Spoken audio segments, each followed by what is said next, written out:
प्रश्नावली 1.4 गणित 12th NCERT का ये है प्रश्न क्रमांक 6वां कि मान लीजिए कि समुच्चय n में एक द्विधारी संक्रिया स्टार a स्टार b बराबर a तथा b का LCM द्वारा परिभाषित है। निम्नलिखित ज्ञात कीजिए। तो इसके जो 5 क्वेश्चन हैं उनका पहला प्रश्न है कि इनका LCM द्वारा परिभाषित है तो इनके मान ज्ञात करना है। तो अपन को दिया है कि a स्टार b बराबर दिया है a तथा b का LCM। a स्टार b बराबर a तथा b का LCM तो अपन हल कर रहे हैं 5 स्टार 7 को। 5 स्टार 7 बराबर तो यहाँ आ जाएगा 5 तथा 7 का LCM। 5 और 7 का LCM कितना हो जाएगा? 35। इसका आंसर हो गया। इसी प्रकार अब 20 स्टार 16 का मान निकालना है तो 20 स्टार 16 बराबर ये आ जाएगा 20 तथा 16 का LCM। तो अपन इस प्रकार भी ज्ञात कर सकते हैं, रब करें कि 20 और 16 का LCM निकालना है तो यहाँ 10 यहाँ 8 2 पंचे 10 2 चौके 8 यहाँ 5 ज्यों की त्यों 2 दूनी 4 ये 5 2 एकम 2 अब 5 का 5 एकम 5 जी अब जी बन जाएगा 2 दूनी 4 दूनी 8 दूनी 16 16 पंचे 80। तो ये क्या आ जाएगा यहाँ 80। ये इसका आंसर ये रफ किया है हमने।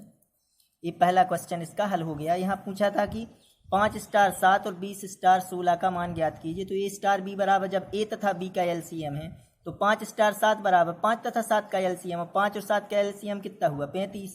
20 और 16 का LCM लेंगे तो कितना आएगा? 80। ये इसके आंसर हो गए। इसका प्रश्न क्रमांक दूसरा है क्या संक्रिया स्टार क्रम विनिमय है? तो हमको समुच्चय क्या दिया है n में, तो n के कोई भी अपन 2 नंबर चेक लेवें और क्रम विनिमय चेक करें। यह 2 3 ले लेवें 4 5 ले लेवें कोई भी संख्या या a और b भी ले सकते हैं अपन।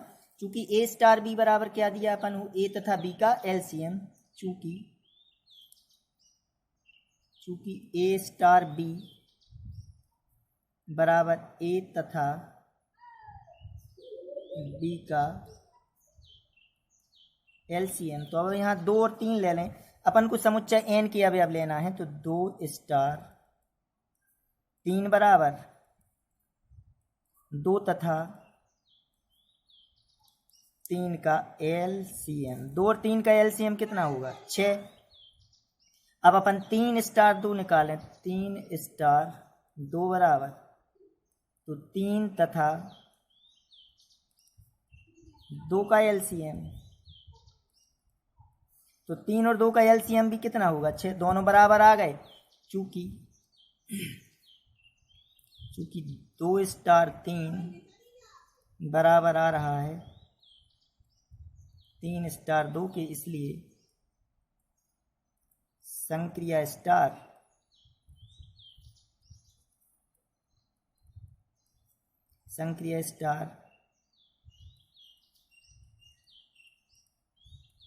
क्रम विनिमय है।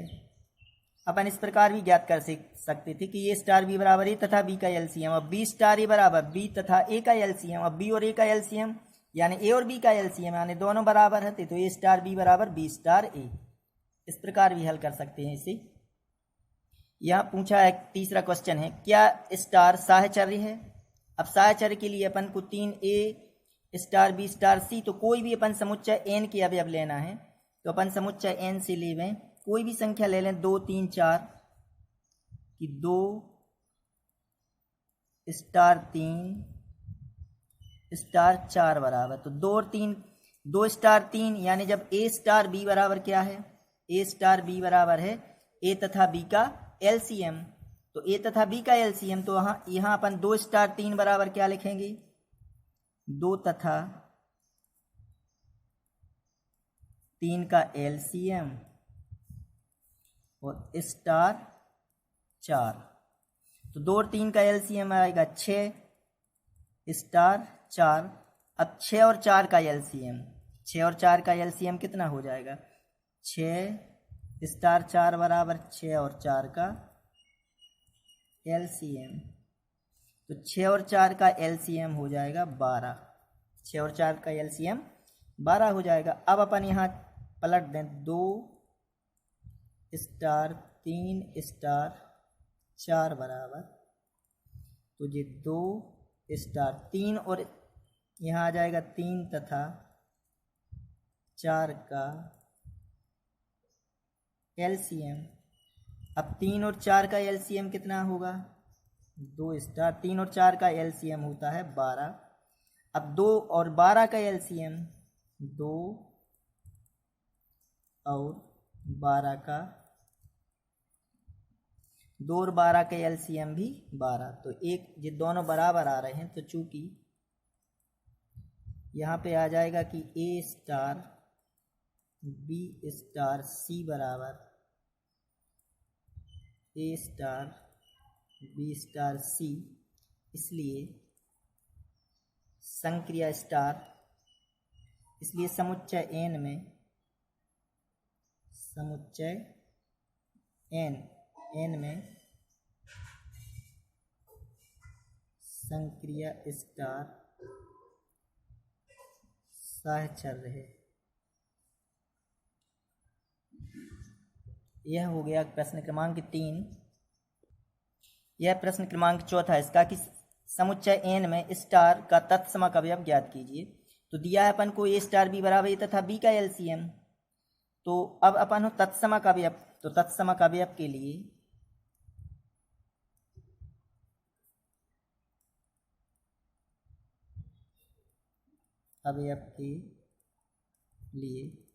तत्समक अवयव की शर्त है कि ए स्टार ई बराबर ए बराबर ई स्टार ए, यानी ई का तत्समक अवयव कौन सा होना चाहिए, यहाँ कौन सा मान रखें कि ज्यों के त्यों ए प्राप्त हो जाए अपन को। तो ए के साथ में किस संख्या का अपन एलसीएम लें, क्योंकि ए स्टार बी बराबर ए तथा बी का एलसीएम, तो ए यहाँ बी की जगह क्या है, ई है। तो यहाँ कौन सा मान रखें कि ज्यों का त्यों ए प्राप्त हो जाए। जैसे 2 स्टार 1 कहलाया, 2 स्टार 1, तब 2 और 1 का एलसीएम क्या आएगा, 2। अब 2 और 3 का एलसीएम तो 6 आएगा। यहाँ 2 है अगर, तो यहाँ 2 प्राप्त जब हो सकता है जब ई का मान क्या रखें अपन, 1 रखें। जैसे 3 स्टार 1 बराबर क्या प्राप्त होगा, 3 ही, क्योंकि 3 और 1 का एलसीएम क्या हो जाएगा, 3। तो इसका मतलब ई का ऐसा कौन सा मान होना चाहिए कि ज्यों के त्यों हमें ए प्राप्त हो जाए, यानी किसके साथ हम इस संख्या का किसके साथ एलसीएम लें कि हमें वही संख्या प्राप्त हो। जैसे 5 का किस संख्या के साथ एलसीएम लें कि हमको 5 ही प्राप्त हो जाए।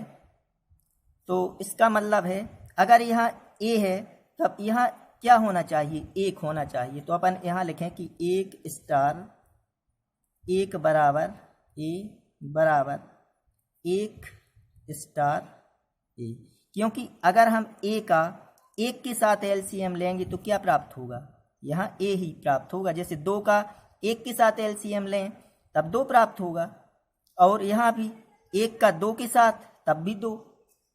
तो यहाँ ई का मान क्या हो जाएगा, 1। तो यहाँ लिख सकते हैं ए तथा 1 का एलसीएम बराबर ए बराबर 1 तथा ए का एलसीएम। तो समुच्चयन में, इसलिए अब समुच्चय एन में तत्समक अवयव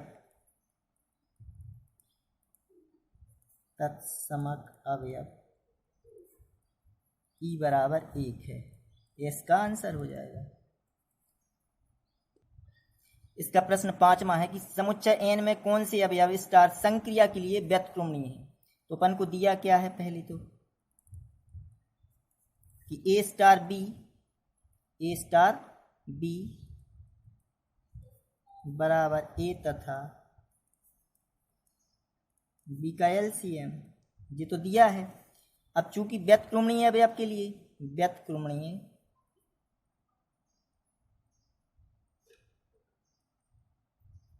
व्युत्क्रमणीय अवयव के लिए व्युत्क्रमणीय अवयव के लिए शर्त है कि ए स्टार बी बराबर होना चाहिए, ए ई बराबर बी स्टार ए के।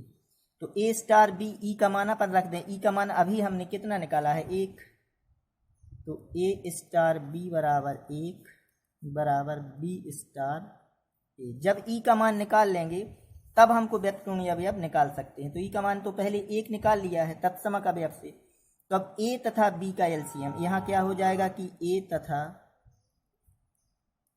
बी का एलसीएम बराबर 1 बराबर बी तथा ए का एलसीएम, बी तथा ए का एलसीएम। अब यहाँ ए तथा बी का एलसीएम 1 आ रहा है, ऐसी समुच्चय एन में ऐसी कौन सी संख्या है जिसका एलसीएम 1 आए, तो वो तो 1 और 1 का एलसीएम ही 1 होगा, क्योंकि 2 और 1 का एलसीएम तो 2 हो जाएगा। किसी भी संख्या 2, 2 का एलसीएम 2 होगा, लेकिन 1 कब आएगा, यानी कौन सी संख्या है समुच्चय एन में कि उनका एलसीएम 1 ही आए, यानी इसका मतलब है एक ही ऐसी संख्या 1 और 1 का अगर एलसीएम लें तब क्या आएगा 1 आएगा। तो यहाँ जब 1 आ रहा है तो इसका मतलब है ए तथा बी के मान क्या होनी चाहिए, 1 होने चाहिए। तो यहाँ 1 तथा 1 का एलसीएम, 1 तथा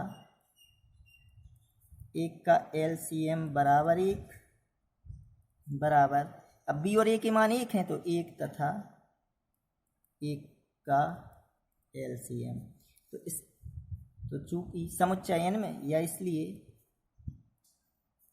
समुच्चय एन में ए बराबर बी बराबर 1, यानी इसका जो व्युत्क्रमणीय अवयव है वो क्या है 1 है। यह इसका आंसर हो गया। तो ये प्रश्न क्रमांक 6 के पूरे 5 ही क्वेश्चन हो गए।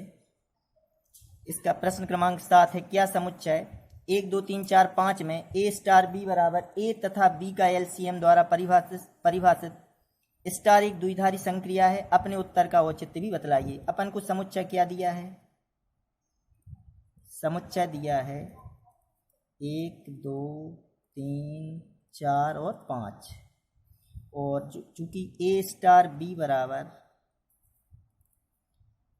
ए तथा बी का एलसीएम। अब अपन को चेक करना है कि ए स्टार बी बराबर ए तथा बी का एलसीएम क्या यह द्विधारी संक्रिया है।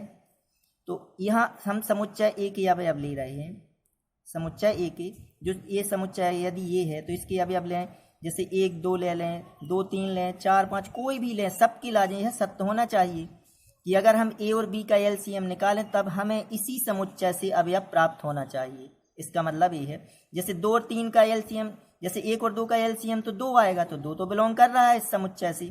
अब मान लो हमने 2 और 4 का एलसीएम निकाला तब 4 आ जाएगा, यह भी बिलोंग कर रहा है। 1 और 5 का एलसीएम निकालें तो 5 तब भी बिलोंग कर रहा है। लेकिन क्या 2 और 3 का एलसीएम बिलोंग करेगा इससे? नहीं। 3 और 5 का एलसीएम लेंगे हम तो वो बिलोंग करेगा क्या इस समुच्चय से? नहीं। यानी अगर हम 2 और 4 ले लें तब यह सत्य हो जाएगा, लेकिन अगर 99 बार भी कोई चीज सत्य है और एक बार असत्य अगर हो रही है तब वह असत्य ही मानी जाएगी। इसका मतलब है कि हम 2 और 3 का अपन एलसीएम निकालें, 2 स्टार 3 बराबर 2 तथा 3 का एलसीएम। 2 और 3 का एलसीएम कितना होगा? 6। क्या 6 बिलोंग कर रहा है इस समुच्चय से? नहीं। तो अपन लिख देंगे नॉट बिलोंग्स टू समुच्चय 1 2 3 4 5 से। इसलिए ए स्टार बी बराबर संक्रिया स्टार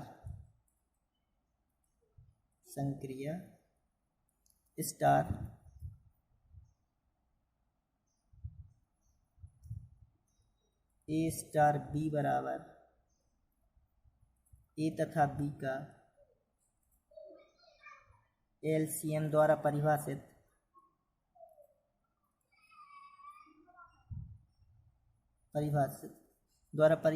संक्रिया स्टार द्विधारी नहीं है, द्विधारी नहीं है। यह हल हो गया इसका आंसर। तो इसमें क्या देखना है कि समुच्चय दिया है अपन को ए स्टार बी बराबर ए तथा बी का एलसीएम। अब यहाँ कोई भी संख्या लें अपन, लेकिन प्रत्येक में मतलब एलसीएम जो आए वो इससे बिलोंग करना चाहिए समुच्चय से। लेकिन हमने दो, अब 1 और 3 ले ले, 2 और 4 लें तब तो इसका बिलोंग करेगा। लेकिन अगर एक भी बार असत्य आ रहा है उसका मतलब असत्य ही माना जाएगा। तो अब हमने 2 और 3 का एलसीएम लिया, 2 स्टार 3 बराबर 2 तथा 3 का एलसीएम जो कि 6 होगा। तो 6 इस समुच्चय से बिलोंग नहीं कर रहा है, तो 6 नॉट बिलोंग्स टू 1, 2, 3, 4, 5 से, इस सेट से। इसलिए संक्रिया स्टार ए स्टार बी बराबर ए तथा बी का एलसीएम द्वारा परिभाषित संक्रिया स्टार द्विधारी नहीं है।